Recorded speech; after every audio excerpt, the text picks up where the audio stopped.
Assalamualaikum warahmatullahi wabarakatuh. Saya Deviana Rahayu dengan NIM 203221008. Pada kesempatan kali ini saya akan mempresentasikan hasil UAS PK2 saya dengan judul Proses Manufakturing Kertas Minyak. Nah, pada proses manufakturing kertas minyak sendiri, kertas minyak ini diproduksi untuk tahan terhadap minyak dan juga tahan terhadap kelembapan atau air. Nah, kertas minyak sendiri banyak kita gunakan dalam kehidupan sehari-hari kita untuk membungkus kudapan-kudapan lezat yang sering kita konsumsi seperti sate dan juga seperti nasi uduk. Nah, selanjutnya terdapat gambaran umum terkait dengan manufakturing kertas. Nah, yang pertama ini ada persiapan dari kayu. Nah, kayu ini dibuat menjadi serat yang akan selanjutnya dijadikan pulp atau bubur. Nah, pada bubur pulp ini kertas kemudian akan dibentuk menjadi lembaran-lembaran kertas ya seperti diayak-ayak begitu. Nah, setelah dibentuk lembaran-lembaran kertas lapis demi lapis, kemudian lembaran kertas yang sudah dicetak ini akan dikeringkan. Tidak di bawah sinar matahari secara langsung, tapi yang terkena panas. Nah, kemudian terdapat penambahan aditif dan juga terdapat penambahan filler. Nah, untuk aditif dan fillernya nanti akan ada di slide berikutnya secara lebih detailnya. Setelah itu, kertas yang sudah ditambahkan aditif dan juga filler itu akan dibentuk atau dicetak sesuai dengan keinginan dari pembuat kertas itu sendiri. Nah, terdapat proses flow diagram pada pembuatan kertas. Nah, pada diagram alir yang saya buat berikut ini terdapat secara detail dari awal mulai dari wood preparation, kemudian ada wet liquor, kemudian ada washing areanya hingga bleachingnya, dan tak lupa untuk PFD dari pembuatan kertas itu sendiri. Nah, untuk PFD dari pembuatan kertas itu sendiri terdapat dari proses yang pertama yakni pulping, yang kedua paper making, yang ketiga yakni drying, yang keempat filler dan juga additive addition, yang kelima ada coating, yang keenam ada cutting atau packaging.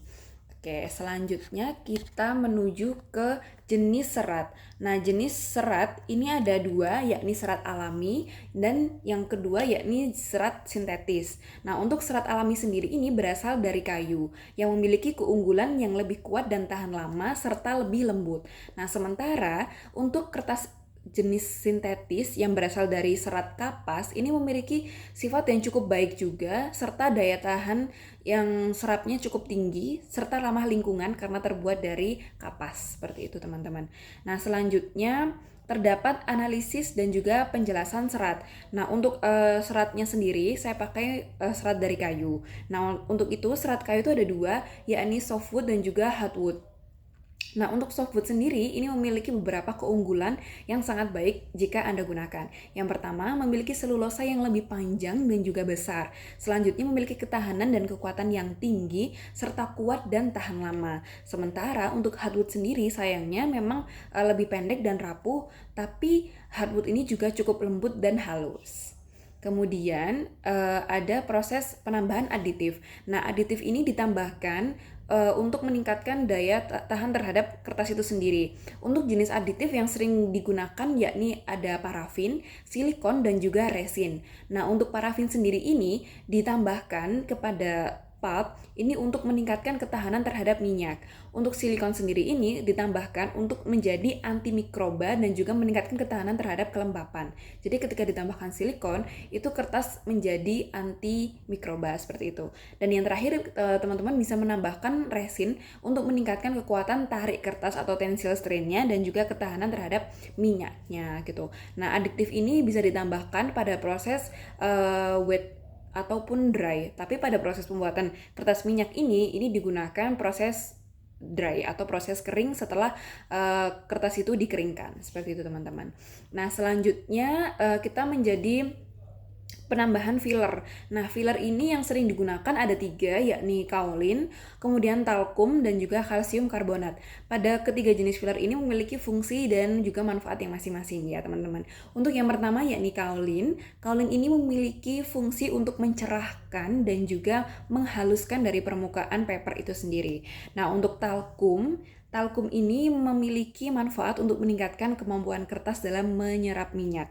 Jadi teman-teman kalau misalnya menambahkan talkum bisa kertas kalian itu tahan terhadap minyak gitu. Kemudian yang ketiga yakni kalsium karbonat. Ketika teman-teman menambahkan kalsium karbonat pada lapisan kertas itu akan menambah ketebalan dan juga kekuatan dari kertas itu sendiri dan juga hidrofobis. Artinya dia tidak suka terhadap air gitu. Jadi air itu akan mental gitu ketika terkena kertasnya. Jadi kertasnya tidak basah, teman-teman. Gitu. Nah, untuk aplikasi dari kertas minyak sendiri ini sudah umum kita gunai dan juga kita gunakan, dan yang pasti untuk membungkus kudapan-kudapan lezat seperti yang di atas ini. Nah, kertas minyak ini menjadi salah satu yang paling baik ya di antara yang lain untuk membungkus makanan selain menggunakan seperti styrofoam ataupun plastik ya, karena lebih recycle dan ramah lingkungan. Namun pada penggunaan kertas minyak sendiri memiliki beberapa kekurangan, yakni bentuknya yang seperti lembaran, jadi tidak bisa untuk makanan-makanan yang berkuah seperti soto, bakso, atau rawon. Jadi untuk pembuatan makanan yang menggunakan kuah yang banyak itu tidak bisa dibungkus menggunakan kertas minyak. Itu kekurangan dari kertas minyak. Kemudian untuk karakterisasi dan metode analisis yang saya gunakan untuk proses making kari ini, yang pertama ada uji SEM. Nah, uji SEM ini berguna untuk mengetahui morfologi dari permukaan kertas itu sendiri. Jadi saya bisa mengetahui bagaimana permukaan kertas minyak yang telah saya buat dengan metode SEM. Selanjutnya saya bisa menggunakan metode FTIR untuk mengetahui komposisi kimia apa saja dan ikatan kimia apa saja pada bahan yang telah saya tambahkan. Misalnya tadi pada additif dan juga pada filler yang telah saya tambahkan itu terjadi ikatan kimia apa saja, bisa saya ketahui menggunakan FTIR. Nah, kemudian ada XRD. Nah, XRD ini berfungsi untuk mengetahui kristalinitas serat dan filler. Nah, ketika filler ditambahkan di dalam kertas, nah itu akan diketahui dengan metode XRD untuk kristalinitasnya. Nah, kemudian ada uji tarik atau tensile strain. Tensile strain ini bertujuan untuk mengetahui ketahanan fisik kertas itu, apakah mudah sobek atau mudah rapuh gitu. Nah, yang terakhir itu ada uji hidrofobisitas, yaitu untuk menguji ketahanan kertas terhadap air dan juga minyak. Nah, untuk referensi yang saya gunakan sendiri itu berasal dari Skemago Jurnal. Nah, beberapa jurnal-jurnal yang terakui secara internasional, terdapat beberapa akreditasi mulai dari Q1 hingga Q3.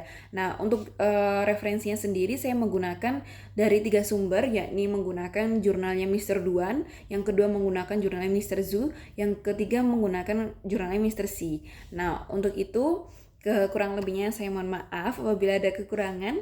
Sekian dan terima kasih.